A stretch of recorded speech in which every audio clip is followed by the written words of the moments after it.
Imagine an animal that can just, well, disappear right into plain sight.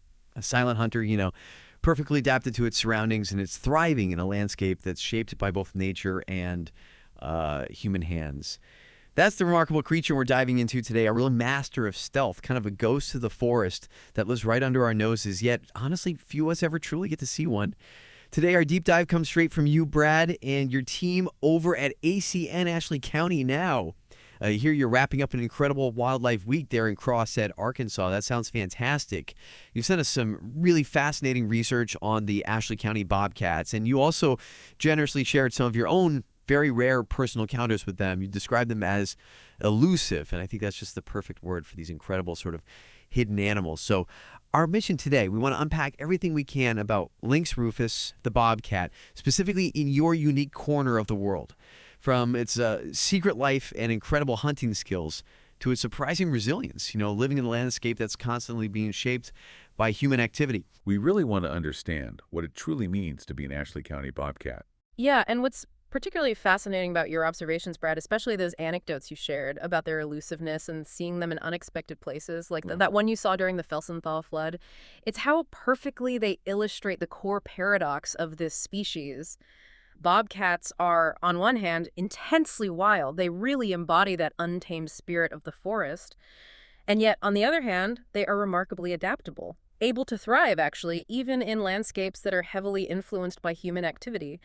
So throughout our conversation today, we'll explore precisely how Ashley County's unique geography and its human footprint specifically shape this extraordinary adaptability. Okay, let's start by defining our subject then. We're talking about Lynx rufus, known commonly as the bobcat. It truly stands out as probably the most widely distributed and adaptable native wildcat we have in North America.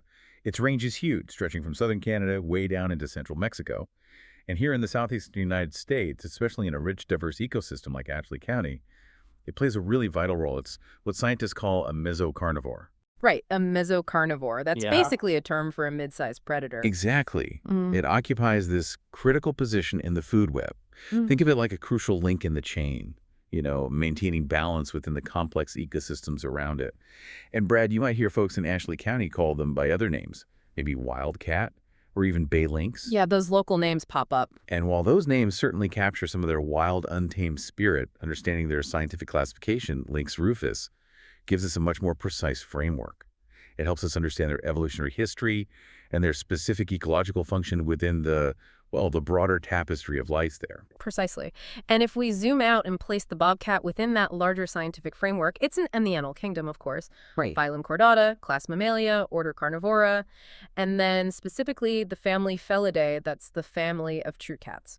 Within that family, it falls into the genus Lynx and the species Rufus. So its full scientific name, Lynx rufus. Now, when we look specifically at Ashley County, Arkansas, the subspecies that's most commonly recognized as being present there is Lynx rufus rufus. That's the designated subspecies covering much of the eastern and midwestern United States. Though, you might occasionally see older sources mention Lynx rufus floridanus for southeastern bobcats, the broader consensus for this specific geographic area really leans towards rufus, reflecting the genetic flow and distribution across the region. But, regardless of those finer points on subspecies, the bobcat's ecological role in your county is incredibly profound. They primarily serve as a critical regulator of populations for small mammals and legomorphs. That's your rabbits and hares. Okay, so they keep those populations in check. Exactly. And this function isn't just about what they eat. It has significant cascading benefits for the overall health and stability of the entire ecosystem. For instance, by keeping prey populations in check, bobcats help prevent overgrazing, which can, degrade plant communities and impact biodiversity. They also contribute to reducing the transmission rates of certain parasites and pathogens, like those carried by rodents, that might otherwise spread more widely if those prey populations got out of hand. Think of them as essential natural pest control, really. That really underscores why their presence is so vital then. It's about the fundamental health and balance of the whole environment in Ashley County. Absolutely. And here's where it gets really interesting, Brad, and this speaks directly to the landscape you know so well. Ashley County isn't just one type of environment. It's actually a distinct ecotone, basically a transitional area where two major ecoregions literally converge. It creates this truly unique ecological blend. So to the west of Bayou Bartholomew, you've got those vast pine-dominated forests. They're part of the West Gulf Coastal Plain. The timberlands. Right, known locally as the Arkansas Timberlands. A landscape often characterized by extensive commercial pine plantations and, all the management practices that go with that. But then as you move eastward across the county, the landscape completely transforms. It transitions into the rich alluvial soils and those expansive bottomland hardwood forests of the Mississippi alluvial plain, what people often call the Arkansas Delta. Big difference. Huge difference. This eastern side is defined by slow-moving rivers, sloughs, and a history of agricultural development on those really fertile soils. So you've got this incredible dramatic blend of environments right there in one county. And the bobcat, a species already famous for its versatility in adapting to different habitats across North America, isn't just present in both of these ecoregions. It's actually uniquely adapted to actively exploit the diverse resources offered by this sharp environmental gradient. That's the key. They don't just live there. They use that transition. Exactly. Because of this, the Ashley County bobcat is best understood as an ecotonal specialist. Its entire life history, everything from its preferred hunting strategies to where it chooses to set up a den, even how it navigates the landscape, it's all intricately shaped by its ability to fluidly move between and utilize this mosaic. It deftly weaves its existence through the ancient bottomland hardwoods, the meticulously managed commercial pine plantations, the crucial major river systems, and even the agricultural lands that define your region. It's a master of the edges, and that adaptability is absolutely critical to its survival and success there. Couldn't have said it better. That ecotone is really the defining feature for them there. Okay, let's shift gears a bit and talk about the incredible physical characteristics that make these animals such incredibly effective predators, perfectly adapted to their Ashley County environment. Generally speaking, adult male bobcats are significantly larger than the females. You're typically looking at males weighing anywhere between, say, 18 and 28 pounds. That's about 8.2 to 12.7 kilograms. Though some can get bigger, definitely. Oh yeah, some exceptional robust individuals can tip the scales at 40 pounds or even more. Females are a bit more slender, usually averaging between maybe 14 to 20 pounds, so 6.4 to 9.1 kilos. Across the species' entire North American range, you can generally expect a weight range of about 15 to 35 pounds, so the Ashley County population falls squarely within that typical regional expectation. Pretty standard for the Southeast, yeah. And in terms of length, if you exclude that distinctive tail, an adult bobcat ranges from about 65 to 105 centimeters, which is roughly 26 to 41 inches long.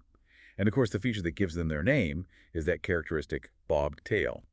It's remarkably short, only about 11 to 19 centimeters, or 4 to 7.5 inches long. It often appears as if it's been neatly cut or bobbed. Right, hence the name. And it also has a very distinct marking that helps identify it in the field. A prominent black tip on the upper side with a contrasting white underside. This visual signature, along with its overall size and spotted coat, makes it instantly recognizable, if you're lucky enough to see one. Right. Which brings us to a fascinating ecological principle called Bergmann's rule. Are you familiar with that? Vaguely, remind me. Well, this rule suggests that within a widely distributed species, individuals in colder climates tend to be larger than those in warmer climates. And the bobcats of Ashley County fit right into this pattern, showcasing a kind of evolutionary compromise. At an average of, say, 15 to 28 pounds, they're considerably larger than their counterparts you'd find way down in the arid desert Southwest. Down there, smaller bodies are more efficient at dissipating heat and require less food in environments where resources might be scarcer. A smaller body means less surface area to cool lower metabolic demand. Okay, so bigger than the desert cats. Right. But by the same token, they are significantly smaller than the truly robust individuals found way up at the northern extent of their range. For instance, the heaviest recorded bobcats were found in Maine. One weighed an incredible 76 pounds, and another in Wisconsin was 52 pounds. Wow, that's huge for a bobcat. It is. It demonstrates a pronounced size increase in those colder, snowier environments. Up there, a larger body mass helps with thermoregulation, retaining body heat more efficiently in freezing conditions. And it also allows them to take down larger, more energy-rich prey, like snowshoe hares, which are common in those northern forests. So, the Ashley County bobcat size is a perfect evolutionary adaptation. It's precisely suited for your temperate climate and the medium-sized prey that are consistently prevalent in your region. It really shows how their physical form is intricately linked to their specific environment and its resources. That makes a lot of sense. And when it comes to their coat, their pelage, you described it earlier, it's truly a masterful example of natural camouflage, isn't it? Yeah. It's perfectly suited for the dappled light and varied textures you find in their preferred forest and swamp habitats across Ashley County. The base color of a southeastern bobcat is typically a yellowish brown to a reddish brown. Kind of blends right in with the leaf litter. Exactly. And it's beautifully overlaid with these indistinct dark brown or black spots and streaks that do an incredible job of breaking up its outline. Imagine trying to spot one against a backdrop of fallen leaves, shifting shadows, dense undergrowth. Their markings make them virtually melt into the scenery. Their underparts, the belly, chin, inner legs, are a striking white, but often adorned with prominent, distinct black spots and bars, further enhancing that cryptic coloration. And it changes with the seasons too, right? Yeah, that's another remarkable adaptation. This coloration isn't static. In the cooler winter months, their coat becomes a bit grayer and noticeably denser. That provides superior camouflage against the muted, dormant landscape of bare branches and leaf litter, while also offering better insulation against the colder temperatures. But then, as the humid Ashley County summer arrives, the fur becomes shorter and takes on a much more reddish-brown hue, perfectly blending with the lush, vibrant green foliage that dominates the warmer months. It's like having a dynamic disguise, allowing them to remain hidden year-round. It's incredible camouflage. But beyond their appearance, the bobcat's success as a predator is deeply rooted in a whole suite of key physiological adaptations. Take their teeth and muscles, for example. They're equipped with 28 teeth, including 4 long, incredibly sharp canines that act like precision scalpels. Ouch. Yeah.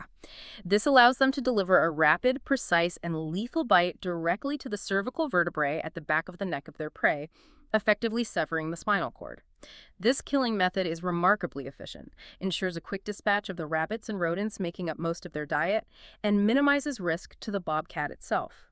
Their entire body is powerfully muscular, but pay particular attention to their hind legs. These are literally built for explosive pouncing and short, incredibly fast sprints capable of bursts up to 30 miles per hour. 30 miles per hour. Wow. Yeah, but it's not about long chases, which are energetically costly. Instead, it makes them an ideal ambush hunter, perfectly suited to the dense undergrowth of the Felsenthal bottomlands or the thickets of young pine plantations in Ashley County. This strategy lets them conserve energy and secure prey in fragmented landscapes where a sustained pursuit would probably be futile. What's more, bobcats are also highly adept swimmers and surprisingly agile climbers. These are absolutely essential skills for navigating a landscape like Ashley County, which is defined by the Ouachita and Saline rivers, their associated sloughs, and those seasonally flooded forests. They can cross waterways easily or take to the trees to escape a larger predator like a coyote, or maybe just to gain a better vantage point. So they can swim and climb well, too. Very versatile. Very. And finally, their sensory acuity. The bobcat is truly a creature finely tuned to the subtle cues of sight and sound. Their vision and hearing are exceptionally keen, and these are their primary senses for detecting prey, especially in low-light conditions, whether that's dawn, dusk, or deep within the forest shade where ambient light is scarce. Their large, forward-facing eyes are optimized for excellent depth perception, crucial for pinpointing prey.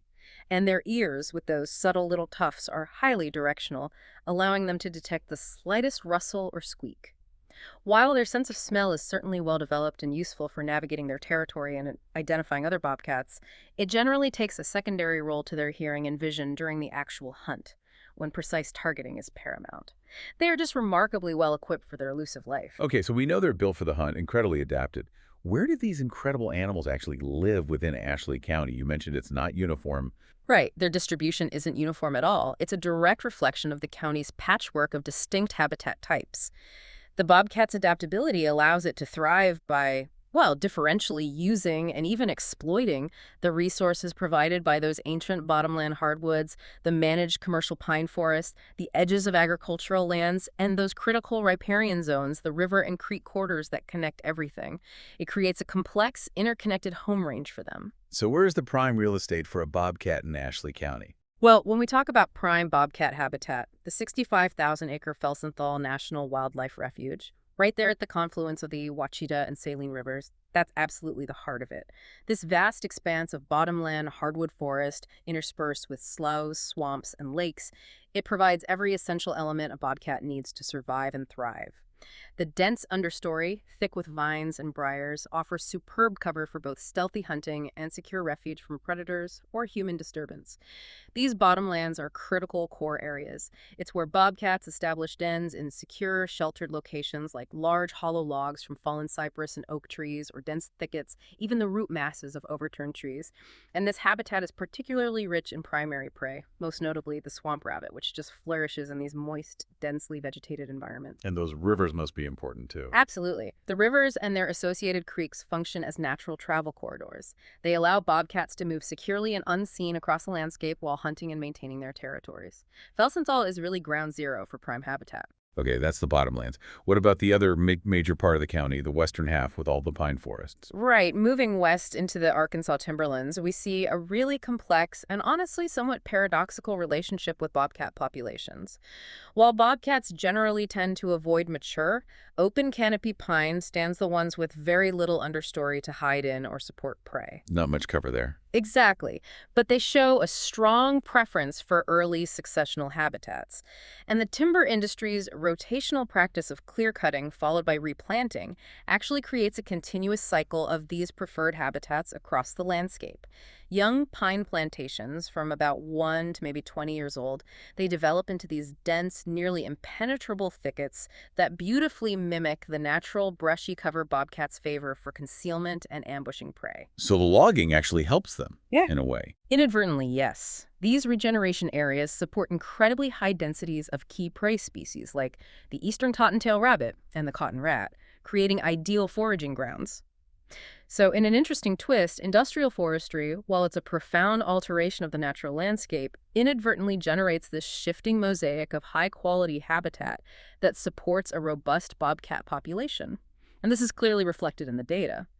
The highest bobcat harvest levels in Arkansas consistently come from the Gulf Coastal Plain region, which is precisely where this type of intensive forest management is most prevalent. It's a surprising outcome. That is surprising. What about the eastern delta part with all the farms? Good question. In the eastern delta portion, where large-scale agriculture is dominant, bobcats tend to concentrate their activity along the edges where forest tracts meet cultivated fields. This edge effect is a real boon for predators. It creates a dynamic zone of high biological productivity that's exceptionally valuable. These transitional areas support dense herbaceous cover and are rich in prey, particularly cotton rats and cottontail rabbits, which find ample food and shelter there. Research conducted in similar agricultural landscapes, like down in Georgia, found that food plots and agricultural fields were among the most preferred habitat types for foraging bobcats. That finding is directly applicable to Ashley County's agro-ecosystems. And we can't forget the vital role of those riparian corridors, the rivers and creeks, like Bayou Bartholomew, weaving through the county. They serve as crucial pathways for travel, offering cover along their banks, and are excellent foraging grounds for semi-aquatic species like muskrats, nutria, and of course more rabbits. They connect everything. Okay, so they're using this whole mix of habitats with all these different types. How big of an area does an Ashley County bobcat actually need to survive? What's their home range like? Right, the home range, that's the area they regularly patrol for food, mates, shelter.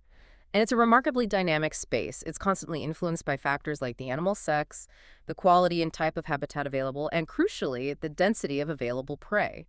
Typically, male home ranges are consistently 2 to 3 times larger than those of females. Why is that?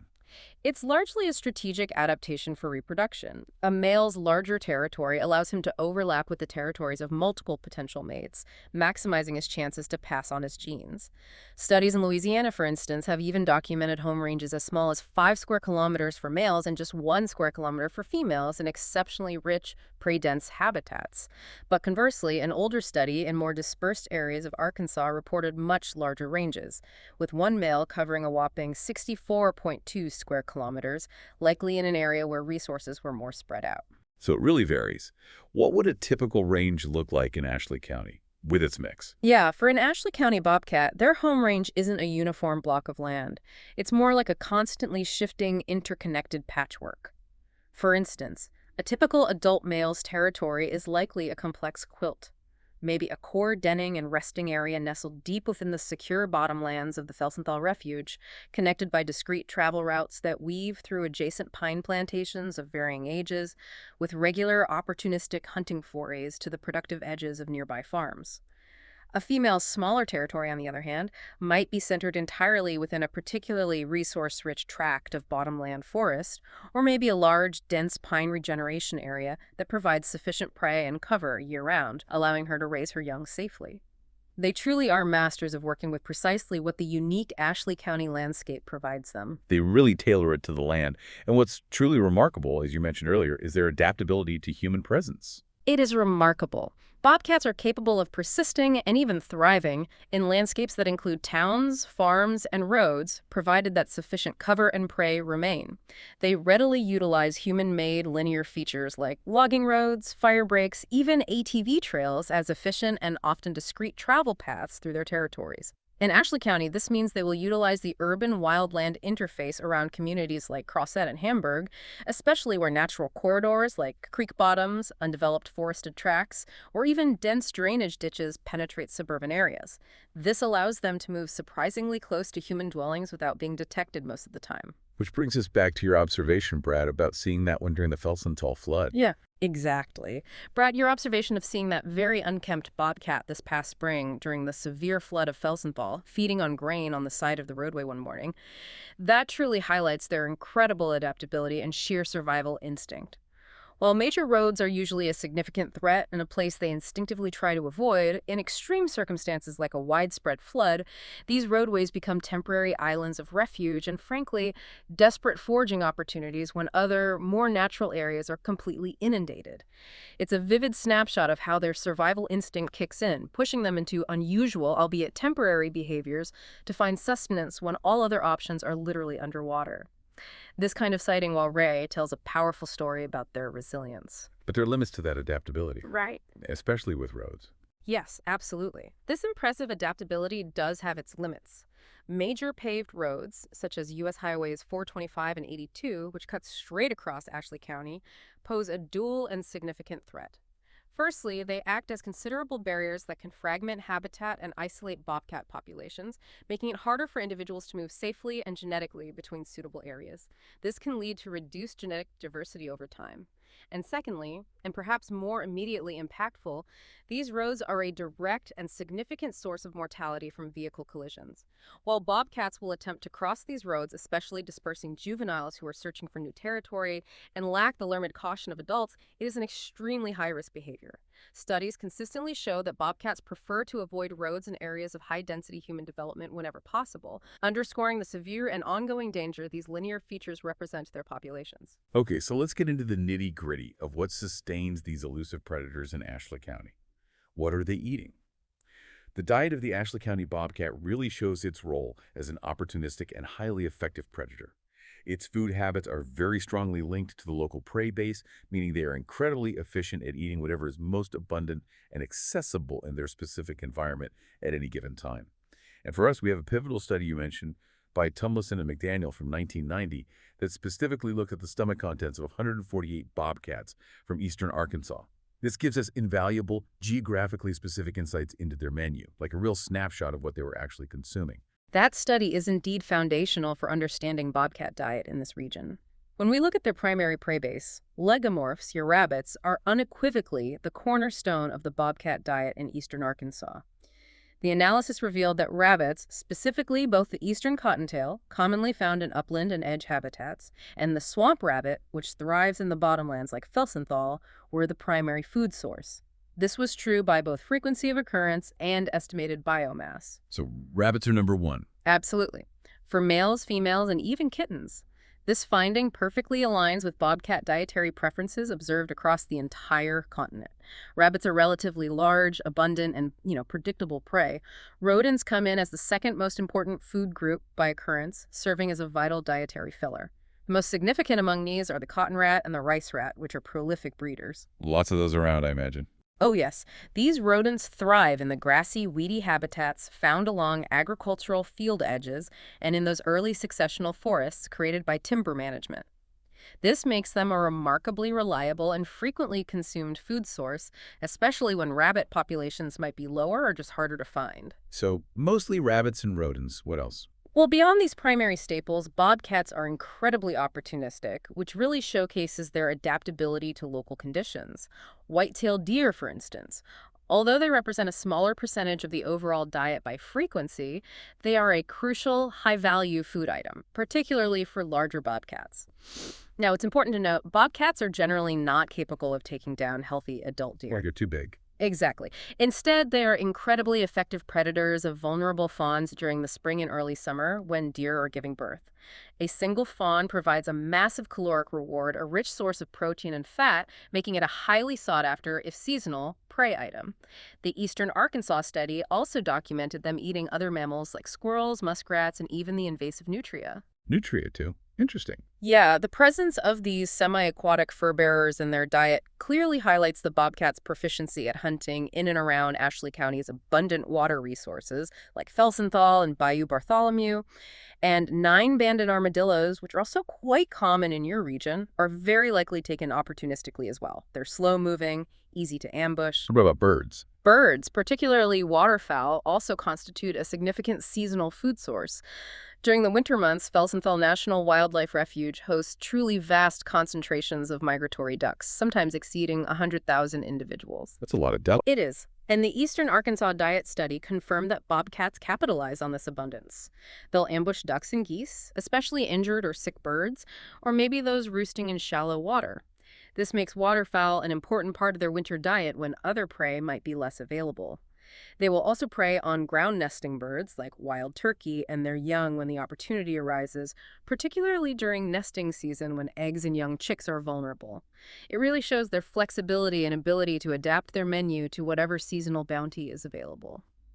So putting it all together, what does this mean for the bobcat's menu throughout the year? You're saying it's far from static. Not at all. It cleverly shifts throughout the year to align with prey availability, like any truly smart and efficient predator would. In the winter months, their diet is typically dominated by rabbits and rodents, which are still active and accessible. However, there's that marked increase in the consumption of waterfowl during the colder months as bobcats take full advantage of those massive migratory flocks wintering in the Felsenthal Basin and along the Wachita River system. Then spring and summer come along. Right. As spring and summer arrive and new life emerges across Ashley County, their diet diversifies significantly. The birth of white-tailed deer fawns provides that critical, energy-rich food source, and bobcats will actively seek out these vulnerable young animals. In addition, bobcats prey heavily on nestling birds and the sheer abundance of young, inexperienced rabbits and rodents that are just coming into the landscape. They provide an easy and prolific food source during that time. As we move into the fall and the young of the year mature and begin to disperse, their diet returns to a more generalist focus on adult rabbits and rodents, helping them build up crucial fat reserves for the coming winter. It's a very seasonal menu then. How do they actually hunt these different prey in these varied landscapes? You said they're ambush predators. Exactly. The bobcat is the quintessential ambush predator. They don't engage in long, exhausting chases. Instead, they rely on a remarkable combination of stealth, immense patience, and a sudden, explosive attack. And their hunting techniques are finely tuned to the specific structure of the habitat they're in at that moment.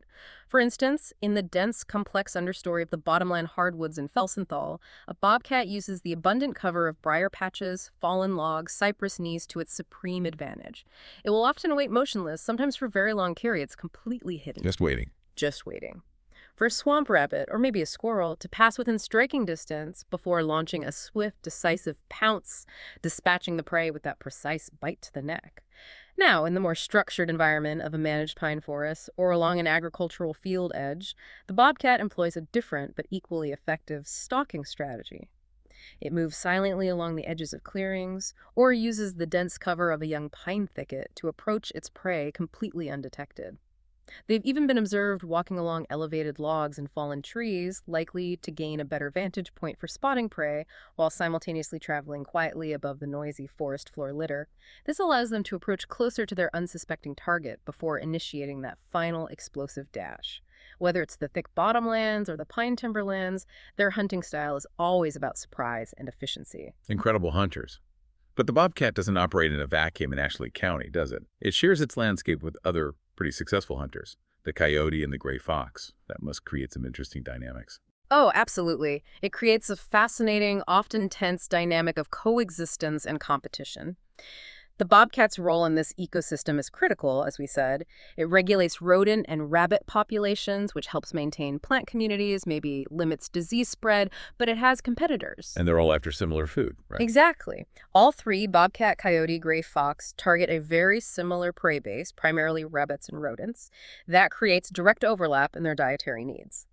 The coyote, being the largest and most widespread, is generally considered behaviorally dominant of the three. Coyotes are even known to engage in what's called intraguild predation, meaning they kill other mesocarnivores like bobcats and gray foxes, often without even consuming them, simply to eliminate competition. Where coyote populations are high, particularly in more open landscapes like agricultural fields or mature open pine stands, they can actually suppress the numbers of the other two species. This competitive pressure likely forces a degree of spatial and habitat partitioning across the Ashley County landscape. Coyotes might dominate the more open agricultural lands and wider forest clearings where their chasing strategy is more effective. So how does the bobcat deal with that? The bobcat's clever strategy here is to leverage their inherent preference for extremely dense cover, those bottomlands and young pine thickets, as a crucial refuge from potentially lethal coyote encounters. They stick to the thick stuff where coyotes might have a harder time. The gray fox, being the smallest of the three and an excellent climber, appears to survive through avoidance and by utilizing niches less favored by the other two. It might maintain core areas that don't significantly overlap, and it's potentially more tolerant of human proximity near farmsteads, perhaps finding refuge closer to human habitation, where coyotes are less comfortable. This complex interplay of dominance and avoidance, territoriality, and resource partitioning is a powerful force shaping where and how bobcats live and thrive in your county.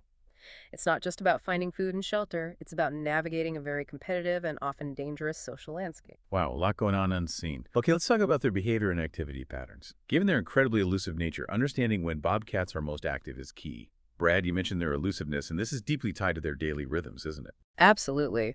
Bobcats are primarily crepuscular. Meaning active at twilight. Exactly. Most active during the twilight hours of dawn and dusk when light levels are low. But they are also significantly nocturnal, continuing their movements and hunting throughout the night. This temporal niche allows them to cleverly avoid the peak activity times of larger diurnal raptors like hawks and eagles, which might pose a threat. And it also critically helps them cope with the intense heat of southern Arkansas's long, humid summers by hunting during the coolest parts of the day, or rather night. By hunting under the strategic cover of low light or darkness, they truly maximize the effectiveness of their stealth-based hunting strategy, making it harder for prey to detect their approach. So mostly active when we're not, or when it's hard to see them. Pretty much. And these activity patterns aren't rigid. They show remarkable behavioral plasticity, influenced by several key factors. For example, bobcats might increase their diurnal or daytime activity during the cooler winter months. Hunting during the relative warmth of the day is more energetically efficient then, allowing them to conserve vital calories. Conversely, during the oppressive heat and humidity of summer, their activity becomes almost exclusively confined to the cooler hours after sunset and before sunrise, just to avoid overheating. And while it's not always explicitly detailed in studies for this region, general ecological principles suggest that moon phase likely influences hunting behavior too. The darkness of a new moon probably provides optimal conditions for an ambush predator like the bobcat, making it even harder for prey to spot them. And human activity must play a role too. A huge role. Bobcats are highly sensitive to human disturbance. In areas of Ashley County with active logging operations, intensive farming activity, or high recreational use like during deer hunting season, when human presence in the woods significantly increases, they will dramatically shift their activity to be more strictly nocturnal. This minimizes encounters with people, demonstrating their innate caution and avoidance. This behavioral plasticity, the ability to modify their daily schedule in response to perceived threats from humans, is a cornerstone of their success in human-modified landscapes. It's how they coexist so effectively, often completely unseen, despite living pretty close to us sometimes. Okay, so they're mostly solitary, active at night or twilight. Yeah. How do they keep tabs on each other, especially across these big territories in Ashley County? They rarely see each other directly, you said? How do they communicate?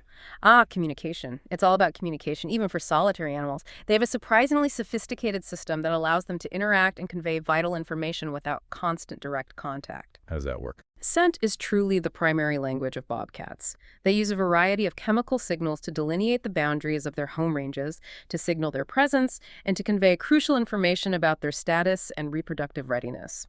These markings are frequently deposited along well-traveled routes like logging roads, animal trails, riverbanks, essentially creating a network of invisible signposts.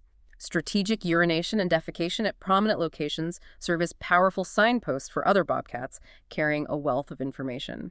Like many carnivores, they possess anal glands that produce a unique, musky scent that is deposited with feces to further personalize the signal, making it unique to that individual. So they leave scent messages everywhere. Pretty much. And a particularly key visual and olfactory signal is what we call the scrape.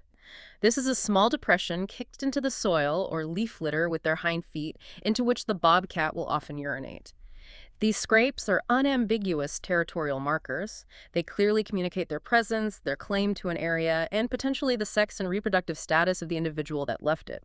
It's a clear warning to other bobcats. I'm here. This is my area. What about sounds? Do they make noise? They do, although they are generally quiet and elusive animals, but they possess a surprising range of vocalizations used in specific social contexts. Their vocal activity peaks significantly during the mating season in late winter and early spring. During this time, their calls can be surprisingly loud and varied, echoing through the Ashley County woodlands. These include piercing yowls, cat-like caterwauls that can sound almost like a baby crying. Oh yeah. Also hisses and deep growls. These sounds are often mistaken by inexperienced observers for those of a much larger animal like a mountain lion, or even a distressed human sometimes. These calls are essential for attracting mates and for maintaining spatial separation with rival bobcats. In addition to scrapes, bobcats may also leave subtle visual signals like distinct claw marks on trees and logs. While perhaps less central to their territorial marking than for some other animals, this scratching behavior, often performed while stretching, leaves a visible sign of their presence for others to see and interpret. Fascinating. Okay, so they're usually solitary, but obviously they have to get together sometime. Yeah. Let's talk about their life cycle, mating, and raising young. When does that happen? Right. While they're largely solitary for most of the year, there's a specific time when the Ashley County bobcat's hidden life gets a little more vocal and certainly more active: the mating season. In the temperate climate of southern Arkansas, their breeding season is concentrated in late winter and early spring.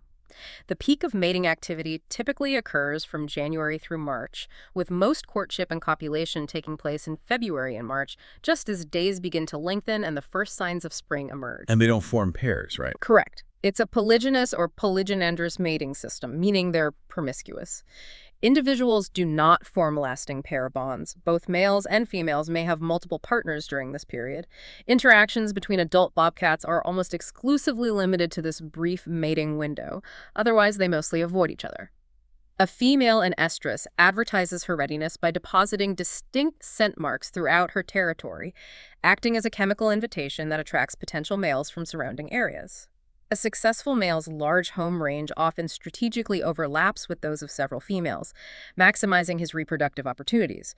Courtship involves chasing, various vocalizations, other interactions, but crucially, after mating, the male plays no further role. So the female does all the work raising the kittens. All of it. The male is gone. The female shoulders the entire responsibility of den selection, birthing, and rearing her kittens completely on her own. Wow. So how long is she pregnant and how many kittens do they usually have? Following successful mating, the gestation period for a female bobcat is approximately 50 to 70 days, with an average of about 62 days.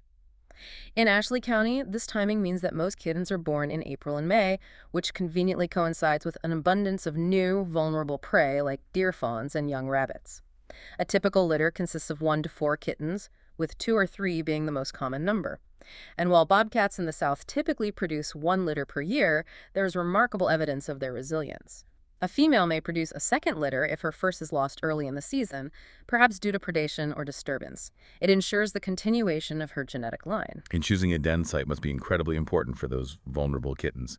Oh, critical. Absolutely critical. The safety and survival of her vulnerable neonatal kittens depend entirely on it. The den must provide secure shelter from the elements, the heat, the rain, and most importantly, provides superb concealment from predators like coyotes, great horned owls, even other bobcats sometimes. The varied landscape of Ashley County offers a specific suite of suitable denning structures. In the bottomland hardwoods of Felsenthal and other riparian forests, there's an abundance of ideal den sites. Large, hollow logs from fallen cypress and oak trees are premier locations, offering excellent protection and insulation. What about in the pine forests? In the managed pine forests, specifically within the timberlands of the western part of the county, females often utilize the dense, tangled thickets of 5 to 15-year-old pine regeneration stands. The nearly impenetrable nature of these young forests, often laced with briars and thick undergrowth, provides superb concealment from both ground and aerial predators. And in agricultural and edge habitats, brush piles, often created during land clearing, can serve as ready-made, secure dens. While less common, rocky outcrops or crevices, if available, would also be used. And a smart, cautious female will often move her kittens between several different dens during their first few months to keep predators off their trail, further ensuring their survival through their most vulnerable stage. That's clever, moving them around. So how do these tiny kittens develop? Well, imagine these tiny, helpless creatures, born blind and completely dependent. Newborn kittens have their eyes closed, which typically open at about 10 days of age. They're nursed by their mother for approximately 2 months, after which they begin to transition to solid food, eating meat she brings back to the den. As they grow stronger and more coordinated, they start to accompany her on hunting trips, learning those essential skills of stalking, ambushing, and killing prey through direct observation and, playful practice. Their early days are really a crash course in survival. How long do they stay with mom? Young bobcats typically remain with their mother through their first fall and into the winter, honing their hunting techniques and understanding their environment. Then comes dispersal. This is the arduous process of leaving the maternal home range to establish their own territory. This usually occurs when the kittens are between 8 and 10 months old, and it's arguably the most perilous phase in a bobcat's life, with very high rates of mortality. Young males tend to disperse first and travel much farther distances than their female siblings. Why do the males go farther? It's a behavior that helps to promote genetic diversity across the population and reduces competition with relatives, especially their mother and sisters, in their natal area. And Brad, you mentioned seeing them in steel traps along Fountain Creek when you were a child. That seems like it ties into this dispersal phase. It absolutely does. That memory speaks volumes to this perilous stage. It's often these young, dispersing bobcats venturing into unfamiliar territory, searching for their own home range and food sources who are most vulnerable to things like traps or vehicle collisions on busy roads. Imagine the journey. A dispersing juvenile from a secure core area like Felsenthal might have to traverse a dangerous gauntlet of highways, open farmland with little cover, and territories already occupied by hostile adult bobcats and coyotes before finding a suitable, unoccupied area to call its own. Each crossing, each new landscape, presents immense challenges and risks, making this period a true struggle for survival for these young animals. It sounds incredibly tough. What's the average lifespan for a bobcat that makes it through all that? Yeah, it's quite difficult to pinpoint an exact average lifespan in the wild, as it's highly variable and influenced by so many factors. Many individuals may only live 3 to 4 years due to the constant rigors of survival, food scarcity, competition, disease, predation. However, some bobcats can live much longer. Wild individuals have been documented living up to 12 or even 16 years in exceptional cases. A 2010 national report cited an average lifespan of around 7 years for the species across its range. But realistically, in a landscape like Ashley County, with persistent pressures from vehicle collisions, the legal harvest, various diseases, and natural predation from animals like coyotes, the average life expectancy for a bobcat is likely on the lower end of that range, maybe closer to 4-6 years for many individuals. It's a tough existence out there. Definitely. Okay, this brings us to the relationship between bobcats and humans in Ashley County. This is where we really bring it back to the landscape you live in, Brad. The bobcat story here isn't just about pure wilderness. It's about a complex, often intertwined relationship with human activity. That's exactly right. This relationship is truly multifaceted. It's characterized by both direct threats from human infrastructure and activities, and paradoxically, as we've touched on, indirect benefits from certain land management practices. As an incredibly adaptable species, the bobcat has managed to persist and even thrive across a landscape heavily shaped by human industry and infrastructure. It's really a testament to its resilience. What are the main threats they face from humans there? Well, the primary threats to bobcats in Ashley County are pretty clear. First, habitat fragmentation and loss. While the cyclical nature of timber harvesting actually creates beneficial early successional habitat, the permanent conversion of large tracts of forest and wetland habitats to intensive agriculture or residential subdivisions or expanding industrial sites, that represents a net loss of vital territory and contributes significantly to fragmentation. It breaks up continuous habitat into smaller, isolated patches, making it harder for bobcats to move safely between them. And roads, we talked about roads. Yes, vehicle collisions are another major concern. Linear infrastructure, particularly those high-speed roads like U.S. Highways 425 and 82, are a major source of direct mortality. These roads act as significant barriers that dissect home ranges, cutting off access to resources, and pose a lethal threat, especially to those young, dispersing bobcats who are unfamiliar with traffic patterns and more prone to risky crossings. And finally, legal harvest, through regulated hunting and trapping, represents another significant source of mortality for bobcat populations. The intensity of this harvest can be directly influenced by the fluctuating economic value of bobcat pelts on the international fur market, which can change quite a bit year to year based on demand and fashion trends. So hunting and trapping are regulated. How does Arkansas manage that? Yes, they are. In Arkansas, the Game and Fish Commission, the AGFC, manages bobcats as both a game animal and a fur bearer with specific regulations designed to ensure a sustainable harvest and prevent population decline. For example, the hunting season typically runs from September 1st through the end of February with a bag limit of 2 bobcats per day. Legal methods are quite broad: archery, any rifle or shotgun ammunition. Dogs are allowed for day hunting and are actually required for night hunting, though there are some restrictions during deer and turkey seasons to avoid conflicts. The trapping season generally aligns, running from early November through late February as part of the general fur bearer season. Notably, there's no specific bag limit during the trapping season itself. However, and this is important for international conservation, a CITES tag, that's an international permit to control trade in potentially vulnerable species, is strictly required to sell or export bobcat pelts. Additionally, predator control permits are available for landowners outside of the regular season if they experience specific, documented issues with bobcat depredation on their property, like losing livestock. Okay, so there are regulations. But you've also noted, Brad, how incredibly elusive they are.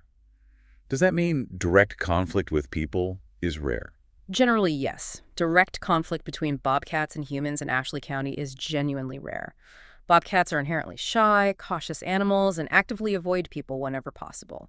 In fact, there are no official reports of bobcat attacks on humans in Arkansas, which is reassuring and really speaks to their natural avoidance behavior. So when conflicts do happen, what's usually the cause? When conflicts arise, they are almost always related to property rather than personal safety. The most common form of conflict in a rural county like Ashley is occasional predation on small livestock, particularly unprotected chickens in backyard coops. A bobcat is an opportunist, and an open chicken coop can be an irresistible, easy meal. And in some suburban settings, especially those bordering natural areas, they might occasionally target small domestic pets like outdoor cats, particularly if they are allowed to roam freely at night when bobcats are most active. But for the vast majority of residents in Ashley County, the elusive bobcat is considered a non-issue. They truly keep to themselves, preferring the shadows and dense cover. What about their overall conservation status? Are they doing okay? From a broader conservation perspective, the bobcat is really considered a conservation success story across North America.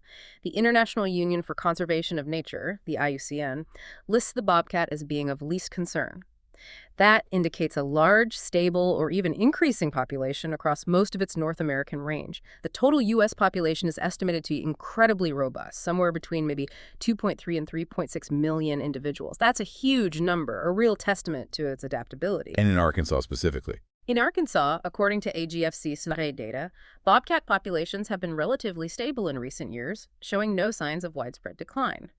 While a 2010 national survey categorized the state's population trend as unknown due to data limitations back then, it did report a density estimate of approximately 1 bobcat per 9.6 square kilometers across Arkansas. And critically, the extensive, suitable habitat created and maintained by the timber industry in the West Gulf Coastal Plain, which includes the western half of Ashley County, is believed to support a particularly high density of bobcats. This, in turn, contributes significantly to the statewide stability and abundance of the population, highlighting again that complex, sometimes unintentional symbiosis between human activity and wildlife survival. Okay, so let's try to synthesize all of this. After this incredible deep dive, what have we truly learned about the Ashley County bobcat? Brad. It seems profoundly clear that this is a creature forged by the dynamic convergence of two distinct worlds. That's a great way to put it. Its ecological niche, its intricate behavior, its very survival are fundamentally defined by the constant interplay between the wild, ancient, river-forged bottomlands and the heavily managed timberlands and agricultural farms that surround them. It's not just a generalist predator. It's a highly specialized ecotone specialist that navigates a landscape presenting both immense opportunity for sustenance and significant risk to its survival. And Felsenthal seems key to that. Absolutely. The Felsenthal National Wildlife Refuge serves as the ecological anchor or core habitat for these bobcats. It provides a secure bastion for denning, a safe nursery for their young, and a reliable source of primary prey, like those abundant swamp rabbits and vulnerable deer fawns. It's the stable foundation for the local population, a crucial refuge from the pressures of the surrounding, more human-modified landscape, providing security and essential resources. But then there's that paradoxical relationship with human industry. Exactly. The bobcat also thrives due to a paradoxical and often unintentional symbiosis with human industry. The timber industry's rotational logging practices in the county's western half create that perpetual mosaic of early successional pine forests, the dense, brushy habitats that are absolutely ideal for hunting cottontail rabbits and cotton rats. Similarly, the agricultural fields in the eastern delta provide those prey-rich edges that serve as crucial foraging grounds, drawing in rodents and rabbits.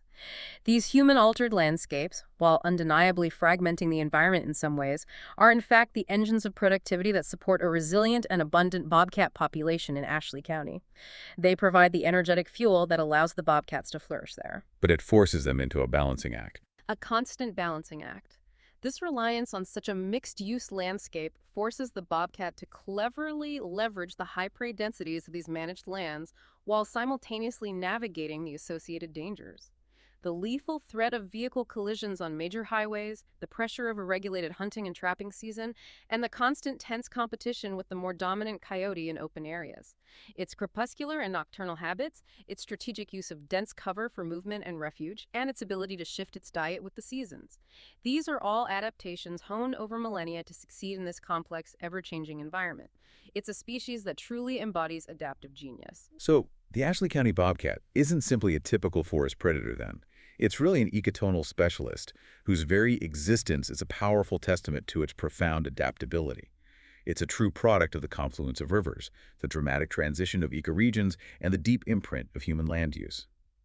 The interplay between the untamed wildness of the Felsenthal Basin and the surprising productivity of the surrounding managed lands has combined to shape a truly unique and thriving ecological niche for Lynx rufus in this corner of Arkansas. Well said. And your own experiences, Brad, seeing them on game cameras, that childhood memory of the traps, or even spotting that very unkempt one feeding by the roadway during the Felsenthal flood.